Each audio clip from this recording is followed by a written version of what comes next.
I'd like to welcome all of you here this morning to our 2013 National Symposium for Health and Public Housing. My name is Dr. Astral Webb, and I am the director for the National Center for Health and Public Housing. And with me co-hosting here, the moderator is... Hi, I'm Alex Blair O'Connell. I'm the Director of Community Health Partners for Sustainability.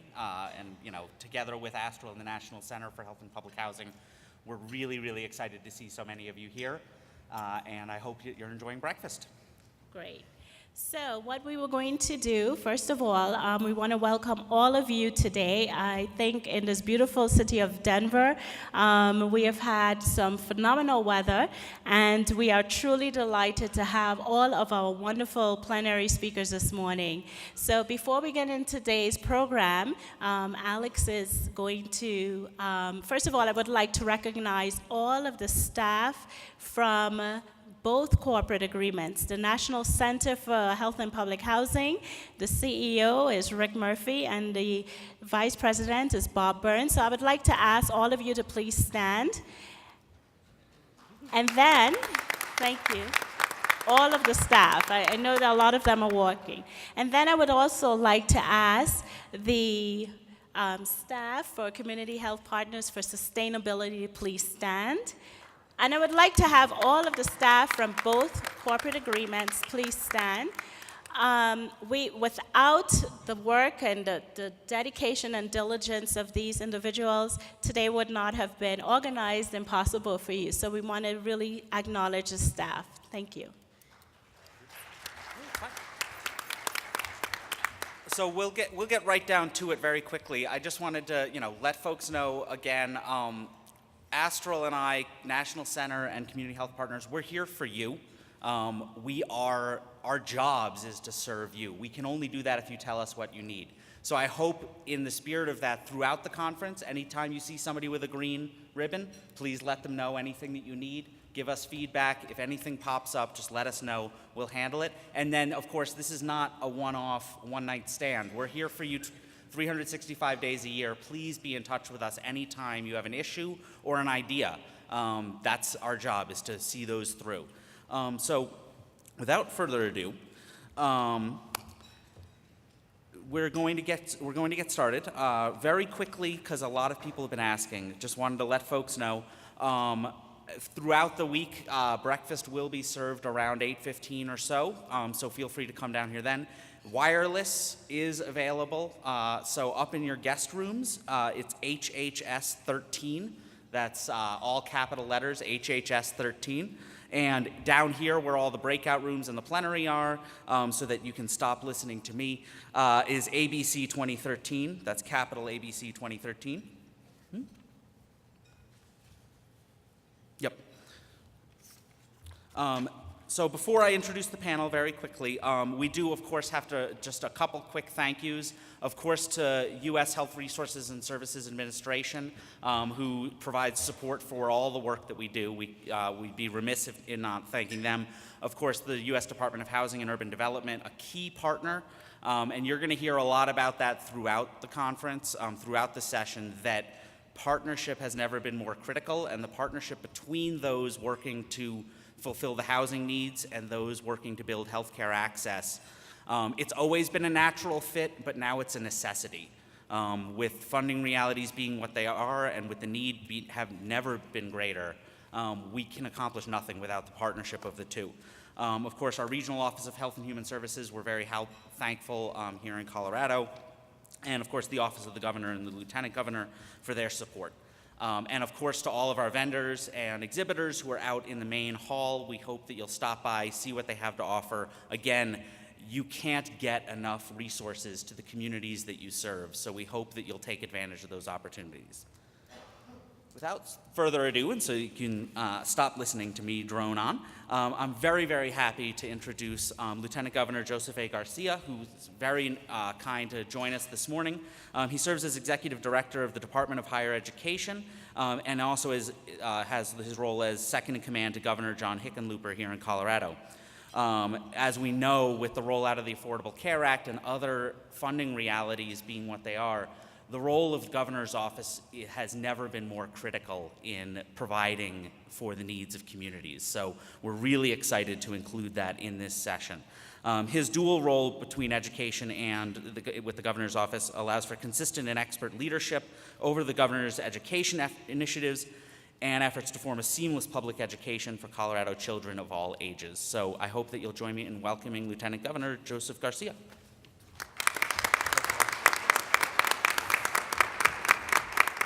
Well, good morning. Thank you, Alex. Thank you, Dr. Webb. It is my pleasure to be here today. I know the governor himself would like to be here, but he's out of state, returning at the end of the day, or he would be here. Now, this is something that is really very important to our governor. Most of you, well, maybe not, maybe many of you have heard of our governor, Governor Hickenlooper. And yes, that's his real name. I spend a lot of time talking to school kids, to little kids, and we have so much fun with the governor's name. When I tell them who the governor is, they don't want to listen to the book I'm reading or anything else. They just want to make different variations of his name and play with that. But anyway, this is something that is of a great deal of importance to the governor and to this administration. I mean, community health centers and issues of housing and homelessness and public housing, really big priorities, and they have been priorities of the governor for a long time, going back to, of course, when he was mayor of Denver, which he was for 8 years before becoming governor, but going back even much further than that. 40 years ago, as a student at Wesleyan College, he joined together with some other students and some local community activists to advocate for the establishment of a community health center in Middletown, Connecticut. So they went out. This, in fact, the governor's first efforts at getting involved in public service, in community service. And as he said back then, he said, quote, that health care is at the center of everything a community should be. Now, again, that was 40 years ago, and just last year, he went back to the Community Health Center, which now encompasses more than 20 sites, serve more than 130,000 people a year. And he went back because, again, he is so committed to the notion of community health. And now that's a priority for this administration. We really want Colorado to be the healthiest state in the nation. And there's a lot of ways we get there. First, for those of you who are visiting from out of state, I think if you look around, you see the range of activities that are possible here. In fact, I want to encourage you to participate in as many of those activities as you can while you're here. Yesterday was very sunny and very, very warm. Today's a little bit cooler. But Colorado, where you see the weather change daily, is still one of the rare places where on any given day you can go whitewater rafting, skiing, go golfing, go mountain biking, do all those things on the same day. All those things within an easy, hour or two drive of each other. And so while you're here, if you get the chance, go out and take part in some of these things. Rent one of our bikes. We have a bike share program here. Go on a hike, go up to the mountains, go to one of our parks, and certainly go to our stores and spend some money. That's always good too. But we really want you to understand why we think this is so important to Colorado. And the governor thinks it's not just a matter of people being fit. That's not what health is all about. It's part of it. But certainly we want to make sure that people have access to care, that we have high quality care. And when we're talking about health, we're not just talking about healthy people, but a healthy economy. And we know that the way you get a healthy economy is by having healthy people who are well educated and who are engaged in their communities. So those are the things that we're really focused on. So in Colorado, we have a triple aim. We call it the best care, best health, and best value. And our 4 focus areas are first, promoting prevention and wellness. Second, expanding coverage, access, and capacity. Third, improving health system integration and quality. And fourth, enhancing value and strengthening sustainability. Now, all those things are easy to say and hard to accomplish. Really involve lots and lots in the way of resources. And resources is something that we're all a little bit short of these days. And a lot of the problems that we face in our agencies, in our programs, in our communities, we think really are a function simply of dollars. And while that's necessary, it's not sufficient. We really need to do more. We need to create a community awareness and commitment to these issues. So that's what we're really about, making this a statewide priority. and focusing not just on physical health, but mental health, behavioral health.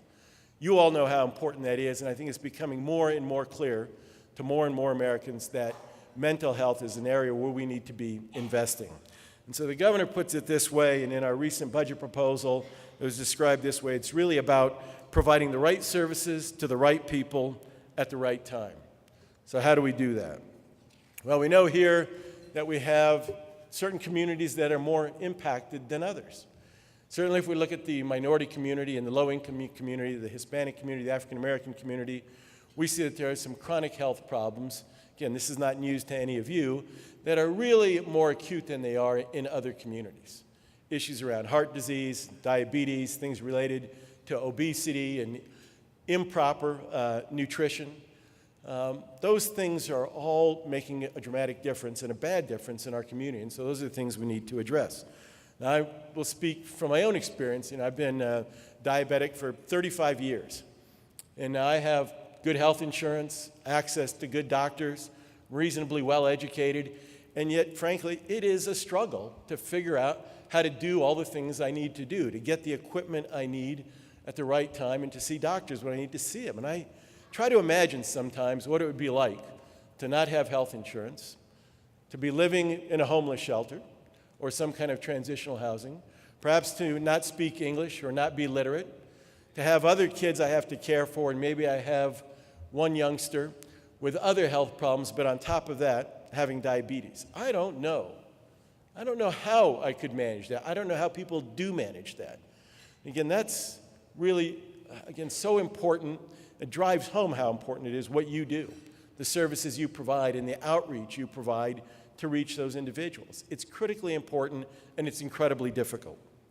Now, community health centers are obviously the key to that, as is access to Medicaid. So one of the things that we're really excited about here in Colorado is that we've expanded Medicaid coverage. So this year, we made that decision in the legislature. We're going to cover an additional 500,000 people by 2018. And of course, that's just the first step. We've got to provide access and care for all Coloradans. We've got to do it regardless of income, geography, and race and ethnicity. Now, one of my roles as Lieutenant Governor is I chair something called the Colorado Commission on Indian Affairs. And last week, I spent a couple of days with our Ute Mountain Ute tribe in a place called Towaoc down in southwestern Colorado. It's about as rural as you can get. And the problems, the acute health problems faced there are about as severe as you can imagine. And yet people don't have good access to close-by facilities. And it's, frankly, really a burden on that community. It's making it difficult for that community to be successful in any other way. That's why, again, what you do is so important, what community health centers do. They play really a huge role as sort of the backbone of our community health efforts. Now, another focus for us, another piece of making Colorado the healthiest state, is ensuring that care is focused on the needs of patients and not providers. And that, again, easier said than done, but we know that we need to be focused on all these basic necessities. And again, it's not just health care. We have other problems. Alex mentioned that I lead the governor's efforts around education. And so we've been very focused on working on early literacy, working on the fact that we know about more than 1/4 of our kids leave third grade not reading at grade level, and those students are far more likely to drop out. They're not likely to enroll in college, and even if they do, they're far more likely to need remediation and a lot less likely to persist to a degree. So we traveled the state talking about early literacy, and what we heard over and over was, really, it's not just a function of what happens in the schools. It's not a function of what happens in third grade. It's not a function even of what happens in second or first or kindergarten. It's really those critical first 4 years. And it's not just about literacy. It's about housing security, nutrition, and health care, and family stability. Without those things, kids arrive at the schoolhouse door for the first time on such dramatically unequal footing that some have no hope of ever catching up. So those are the things we need to focus on if we want to have a successful state. That's our priority. That's what we're working on. We need to do that. We need to address our most vulnerable population. So the last thing I'll mention is an example. We have a facility here in Colorado, in rural southeastern Colorado, called Fort Lyon. It used to be, it's a beautiful campus, older facility, that used to provide health care for aging veterans. And when it was shut down, it was converted to a correctional facility for aging and infirm inmates. And when that population declined and the expenses got too high, it was mothballed. But it was also the biggest jobs provider in that rural community. So we had to figure out, how do we keep this open? And so the governor worked very hard to find support to reopen Fort Lyon as a homeless facility that provided comprehensive services, particularly for homeless veterans. And it really is about providing restorative healing, transitional housing, vocational training, and supportive services like health care. That's how we address both health needs and homelessness in this state, and frankly, anywhere in the nation. It can't be about just providing a bed. It's got to be about providing the wraparound services that are necessary to help people transition back to independent living, healthy living, and sustainable and become sustainable and productive members of our communities. That's what you all do. That's what you care about, and that's what you need to keep working on. And so I would just, again, reflect back on those words that the governor spoke. Healthcare is at the center of everything a community should be. So thank you for your efforts to strengthen communities through your work, and thank you for working to build a healthier and more economically competitive America. Thanks very much.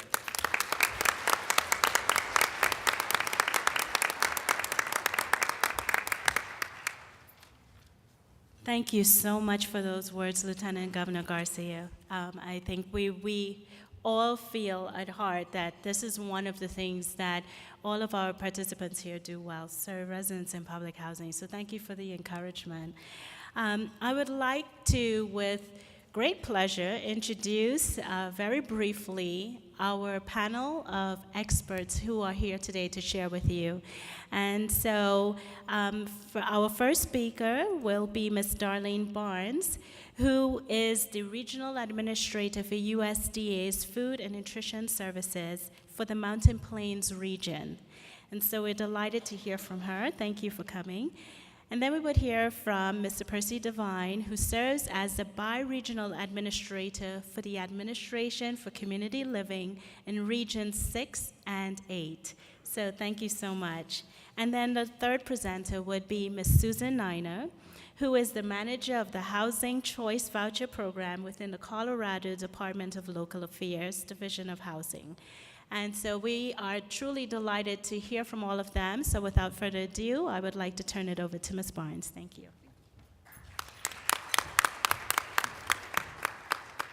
Good morning, everyone. You're probably wondering a little bit why USDA is here, and I am very excited to be here because I think it's a real opportunity to talk about the nutrition programs that I'm going to talk about, and I think the critical partnership that has happened and needs to continue to happen because we serve very similar clients. And so I was really excited to be asked to speak here today.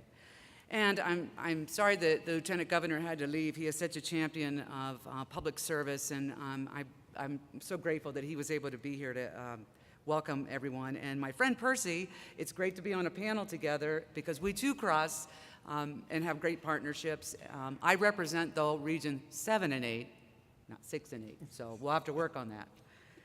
Again, like I said, it's a great pleasure to be here. I also want to introduce Bart Bushman. If you could stand, please. Bart is part of my team, and I'm pointing him out because as I talk about partnerships and if you have ideas and thoughts, look for Bart, and he can get back to me on various information and some ideas maybe that you have for collaboration. Like I said, our agencies are provide an important safety net service, if you will, and I know that for me, the safety net programs that I work in are the 15 nutrition assistance programs. I know some of them you've heard about, and I'm going to share a little bit, but it's important for me to walk through these because I think several of the people that you may know or work with or your clients are being served by some of these programs, and I kind of need your help too and your ideas. First, there's a SNAP program, the Supplemental Nutrition Assistance Program, formerly known as food stamps. The school meals programs, which is your school lunch and school breakfast. WIC for low-income, at-risk women, infants, and children. Those are programs I'm sure most of you probably heard about. If, you know, show of hands, I mean, they're familiar to you somewhat, yeah. There's some other programs, though, that USDA has responsibility for, and a critical one is the Summer Food Service Program. So think about that. School meals, what are kids eating when school's out of session? We also have the Child and Adult Care Food Program. Think daycare and at-risk after-school programs. Farmers markets for SNAP, WIC, and seniors, basically being able to take those benefits and buy fruits and vegetables, therefore being able to make some healthy choices, the health aspect. TFAP, the Emergency Food Assistance Program, which provides new and improved and healthier USDA foods to food banks, pantries, and soup kitchens across the country. It's a big part of our mission, certainly to support American agriculture, but also to provide important nutrition and health to low-income families across this country. I know in this bountiful nation, I mean, when you think about it, that we could, it's almost unacceptable to really have such a hunger issue in this country. I mean, when you think about it, a basic need as we talk about housing and healthcare is food and good nutrition. And the term food insecurity, I mean, there's been mixed messages about what people think about that. That is a key term about the problem that is in this country, especially in today's economy. There are households, are considered food insecure when their financial resources do not allow them to meet their basic food needs. In America, 18 million households are food insecure. That is almost 15% of all households, and nearly 10% of households with children. Pretty staggering. Making sure that all children have access to a healthy diet is a priority in solving two challenges: eliminating childhood hunger and combating childhood obesity. And I know the Lieutenant Governor referenced that as well. I'm sure many of you see both conditions every day in your practices and work. And you know the results of childhood obesity all too well, and we heard it from the Lieutenant Governor: diabetes, heart disease, asthma, sleep apnea, and social discrimination. You know, in 2010, we were able, USDA Food and Nutrition Service, were able to put some new improvements, if you will, into the child nutrition programs through the Healthy Hunger Free Kids Act. And what that did, that legislation, it provided some new tools to help create healthy lives for our nation's children. It improved school meals. It provide foster kids automatically qualify for free school meals. There are direct certification pilots with Medicaid and TANF to qualify children for free or reduced price meals without extra paperwork, and an expansion of after-school meal programs. So schools are essential in fighting obesity. The Healthy Hunger Free Act was championed by the First Lady, Michelle Obama, under the Let's Move initiative, and the Healthier U.S. School Challenge, which awards schools the funding for the extra mile that they go to improve school meals. Our nutrition assistance programs currently serve 1 in 4 over the course of a year. And I'm sure some of us know, many of us know in this room, people who have lost jobs. I have some personal friends who have lost jobs and are now never thought they would be on SNAP, that are taking advantage of those benefits because they need nutrition. So we're facing a very difficult political time right now in this environment. There's a lot of misinformation about these programs, about the people who are being served by them, and it's really been challenging and sad, really, that the attacks on these programs are really unwarranted when there is so much out there that these people need, and people are good that use these programs. So one of the most important jobs I have at USDA is one, to help educate people about our programs, but also to hear from you and others and how we can better partner to reach children and families in need. I want to tell you just a little bit more about SNAP clients. More than 40% of all SNAP participants lived in households that had earnings. Basically, they were working poor. I'm sure you've heard the term. Most SNAP participants are children, elderly, or disabled.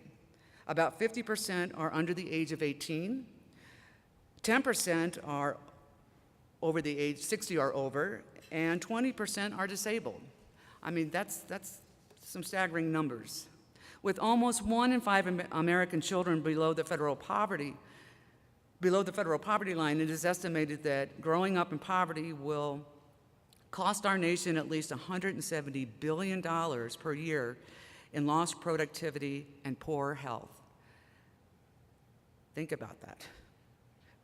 I believe we all have a stewardship to do something about that. The other thing I wanted to tell you, 50 states currently operate the SNAP program.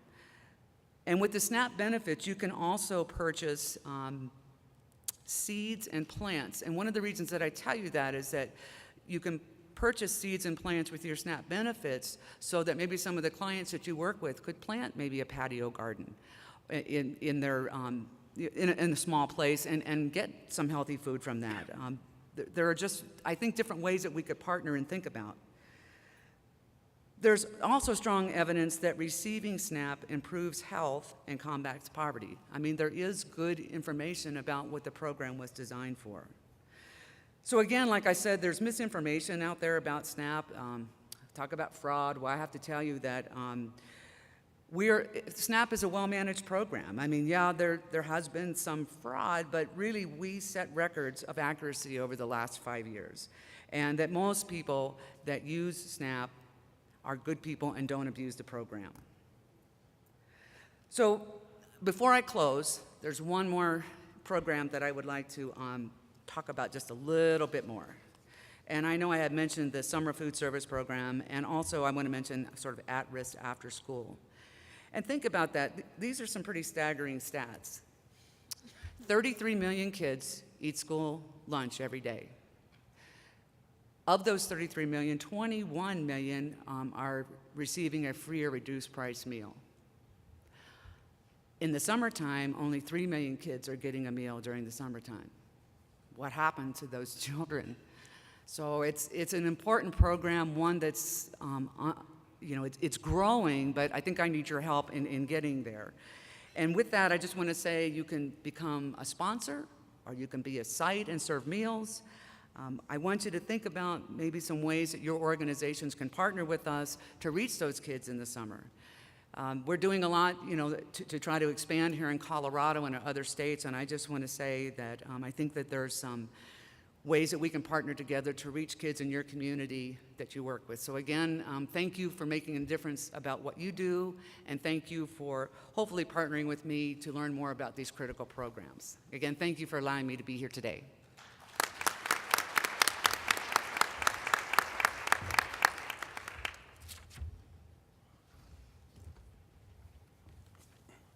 Good morning, everyone.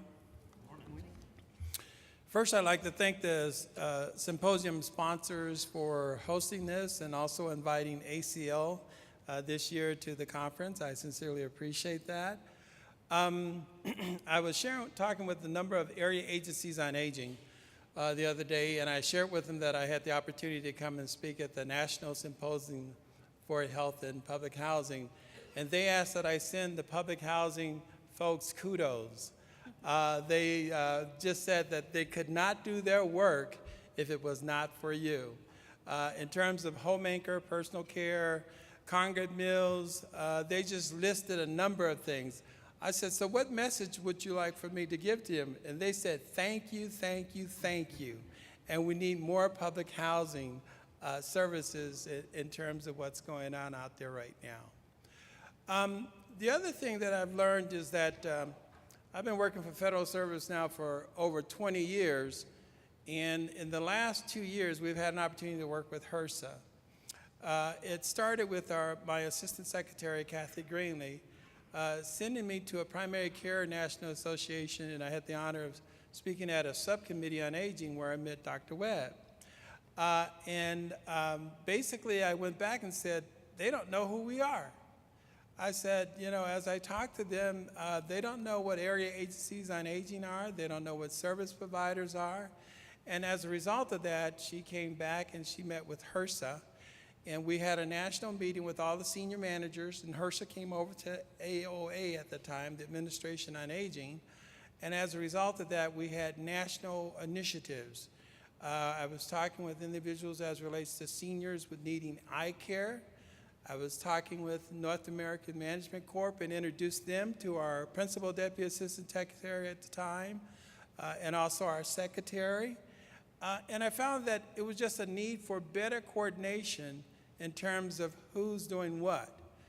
When I was a past State Unit on Aging director, I would work with the Aging Network and the service providers, and I was one of those guys who would walk around management. I would go outside, and I would tell them we're going to develop a blue chip organization, and our responsibility is to lead leaders.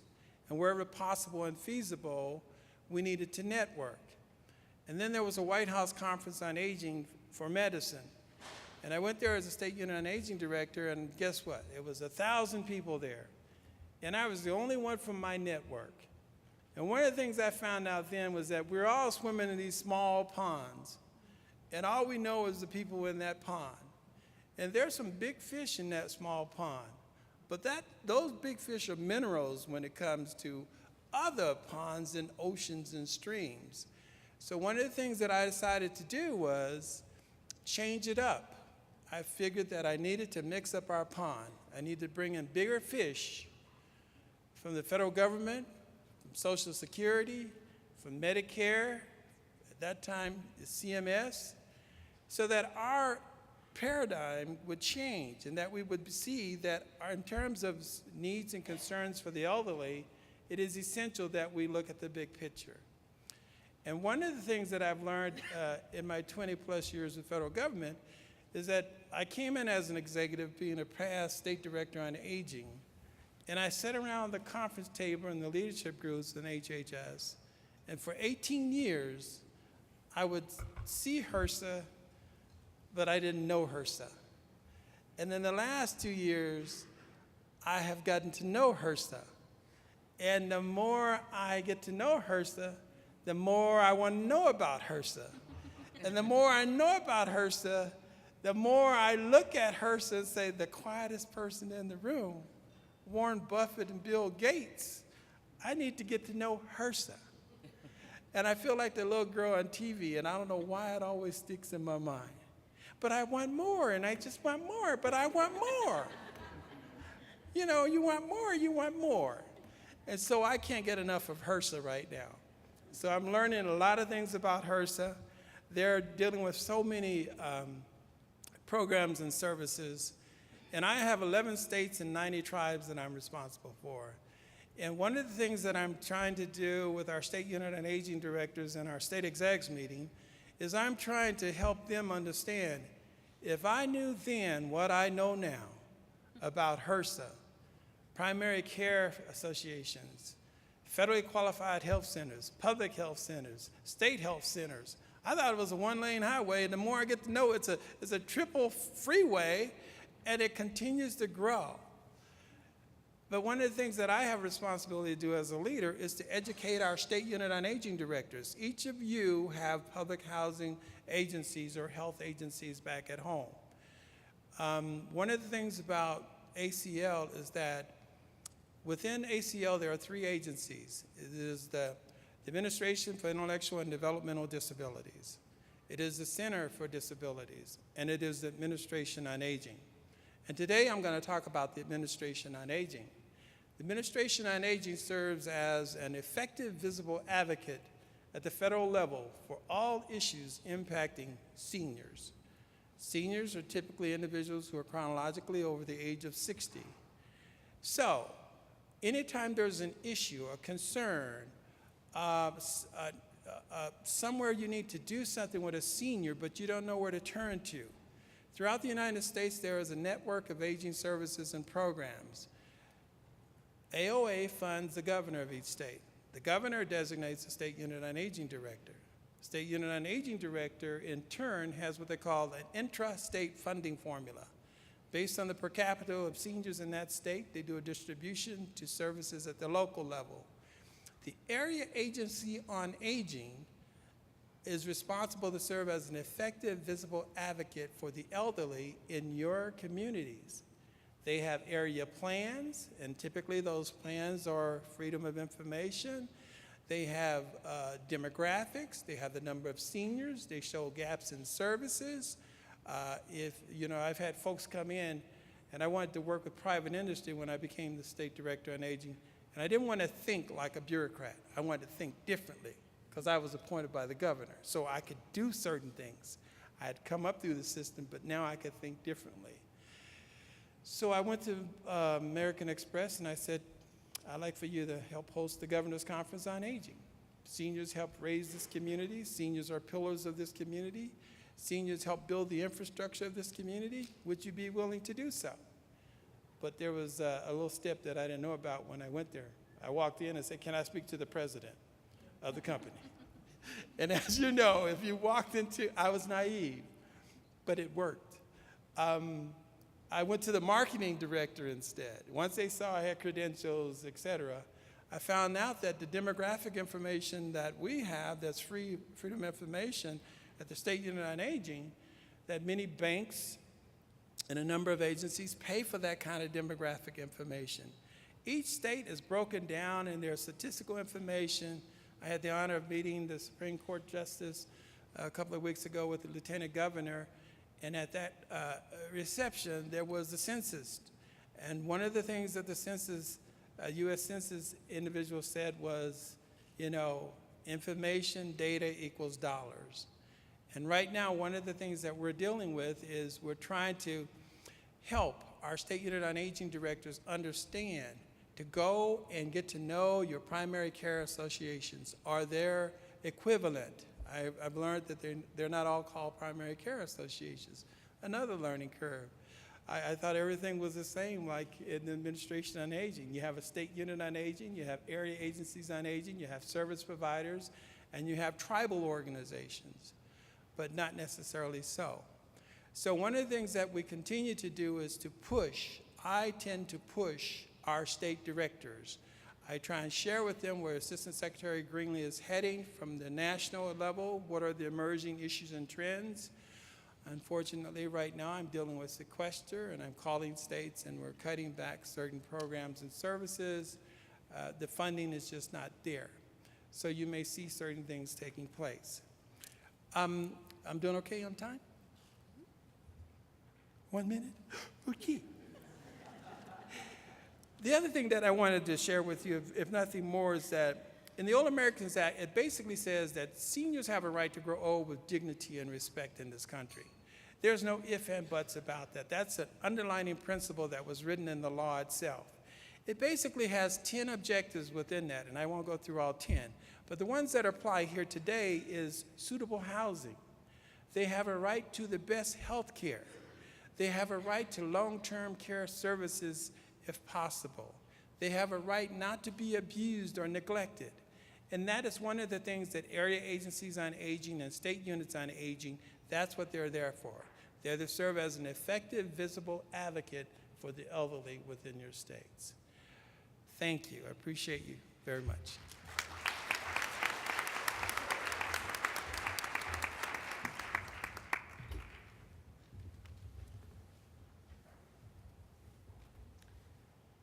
I too would like to thank the symposium for inviting us today.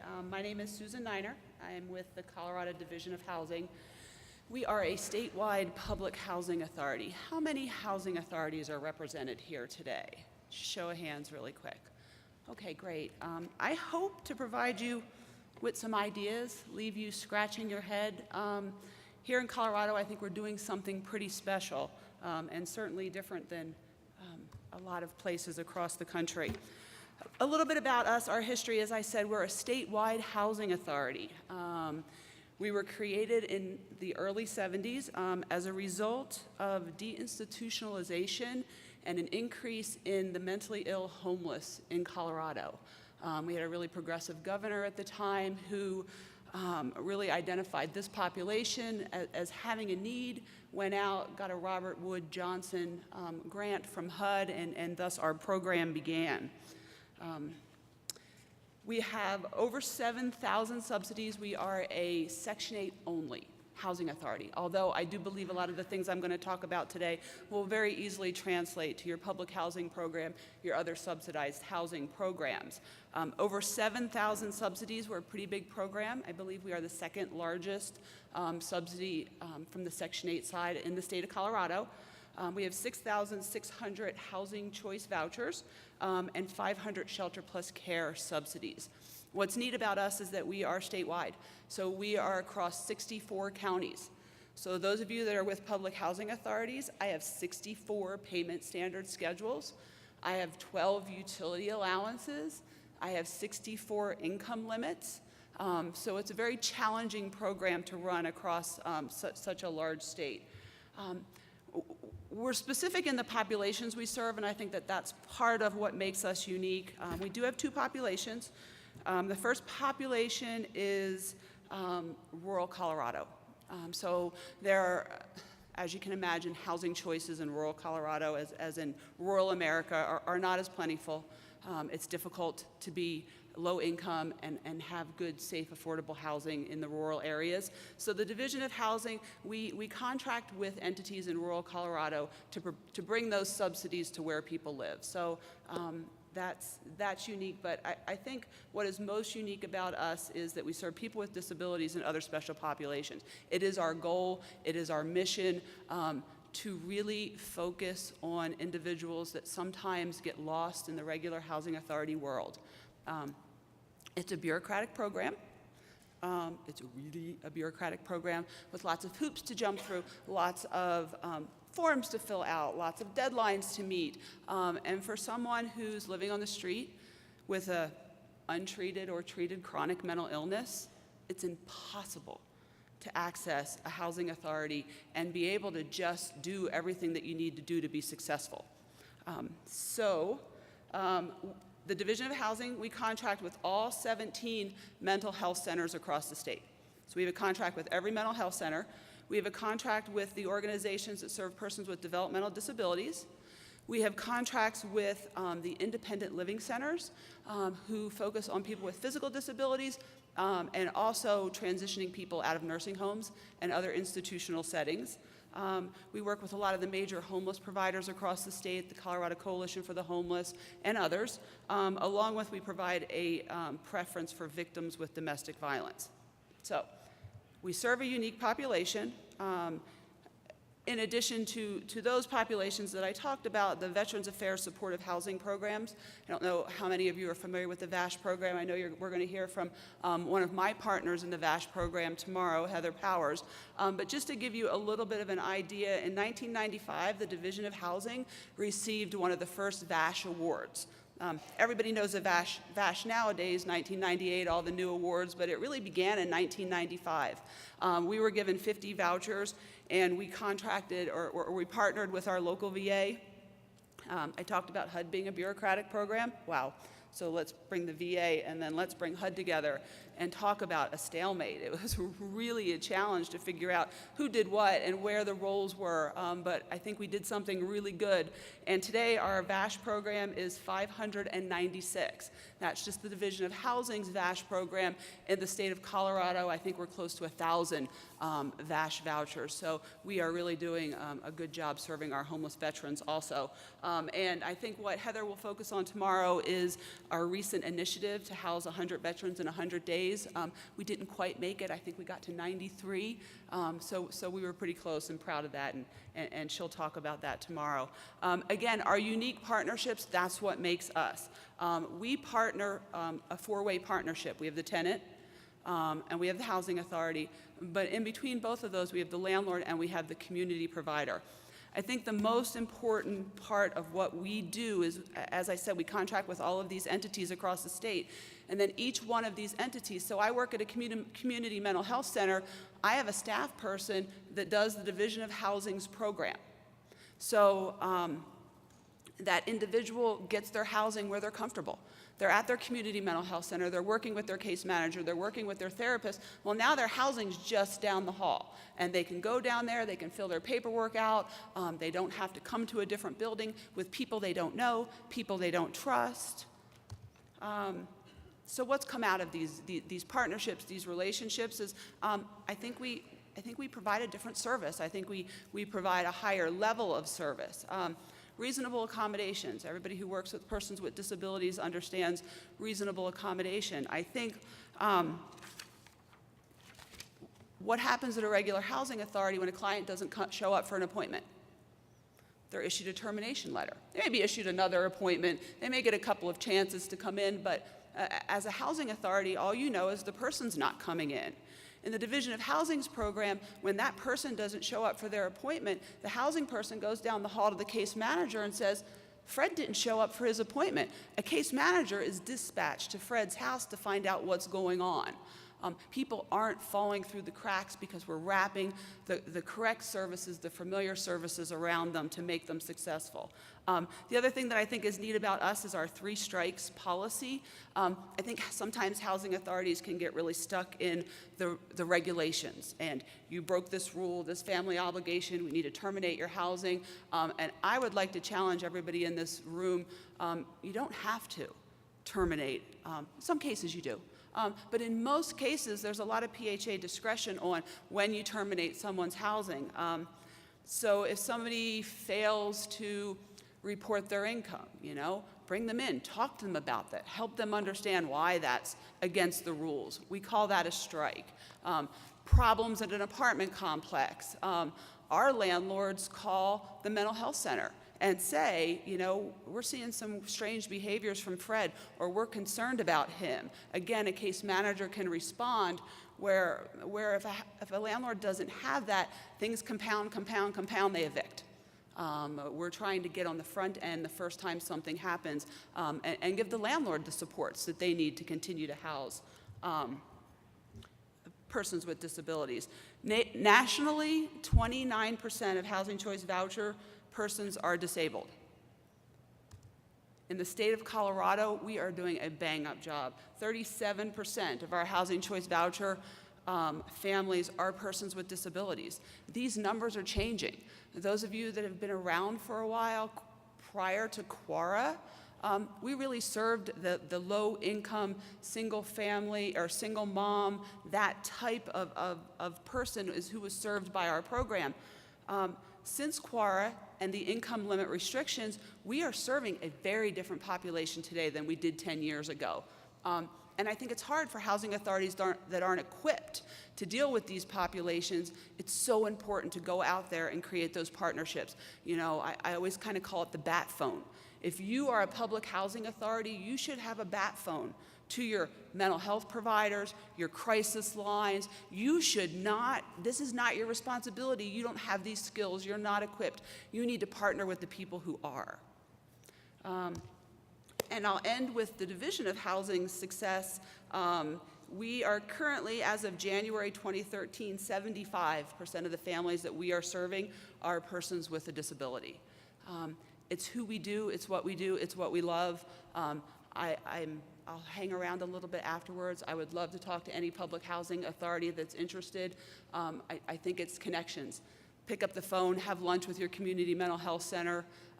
Times are tight. HUD's cutting our funding. We need to keep people housed because we as housing authorities don't get paid unless we keep people housed. So terminating that person, it's months. We have to pull somebody off the waiting list. We have to brief them. They have to find a place to live. And all of that time, we're not getting paid. If we could make one simple phone call to get some help to stabilize that person, I think it would be great. So, thank you.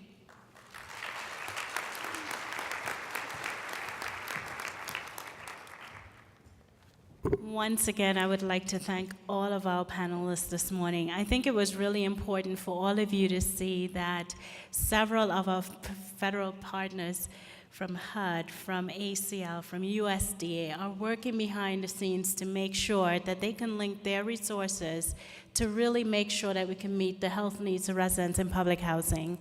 And for those of you community health centers, housing authorities, and residents who are here, I really want to encourage you to look into some of their resources that are in your particular states. They are there for you. The federal government has done a wonderful, phenomenal job to really try and make sure that these services are available for your residents. And so we're really delighted that they took this time out to really tailor how they can really better help and partner with us as community centers, as housing authorities, and residents yourselves. So thank you again. I do want to thank, again, it was truly an honor for both corporate agreements to have this. Unfortunately, we didn't have Hersa here this morning with us, but we will make sure that the messages go back about the work and the continuing empowerment that is going to come down the pipe for residents in public housing. So we are great on time, and we ask all of you to please complete the evaluation forms. It's extremely important for us to assess what your needs may be and how what you're learning from these symposiums can help better further your work. So please complete the forms. The staff members are around. They will collect them, or feel free to leave them in the middle of the table. And after you've completed that, we're going to ask all of you if you can proceed down to where the workshops will be taking place. If you exit here and go to your left, all of the workshop rooms are on the same floor together. And feel free to ask one of the staff members for the elevator. So again, we hope that you all enjoyed the plenary session, and I would like to ask you if you could join your hands and thank again our plenary speakers. And we want you to enjoy the rest of the conference. Please take advantage of your networking opportunities, the opportunities to peer with others and learn what models they're working. We are providing CEUs for many of the sessions. So for those of you who do need it, just fill out the necessary forms and we will get those to you. Again, thank you all for joining us this morning.